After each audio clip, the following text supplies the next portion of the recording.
Taste Daily. Taste the Daily. Tirunelveli Tenkasi மாவட்டங்களில் பெய்த தொடர் மழை காரணமாக தாமிரபரணி ஆற்றில் நீர்வரத்து இயல்பை விட அதிகரித்து காணப்படுகிறது. இதுகுறித்த கூடுதல் விவரங்களோடு இணைகிறார் எமது செய்தியாளர் ராஜா. விவரங்களை வழங்கலாம். வணக்கம். திருநெல்வேலி தென்காசி மாவட்டங்களில் கடந்த சில தினங்களாக கனமழை பெய்து வருகிறது. திருநெல்வேலி தென்காசி மாவட்டங்களில் மேற்கு தொடர்ச்சி மலையை ஒட்டிய பகுதிகள் மற்றும் மாவட்டத்தின் பல்வேறு பகுதிகளிலும் தொடர்ந்து மழை பெய்தது.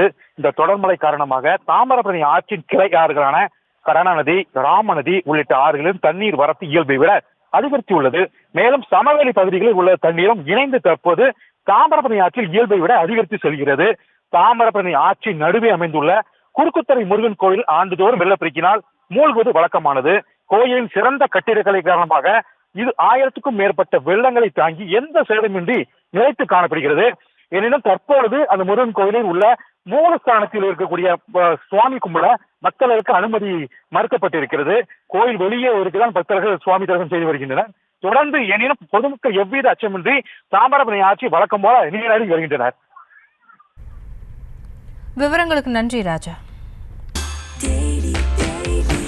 Taste the Daily.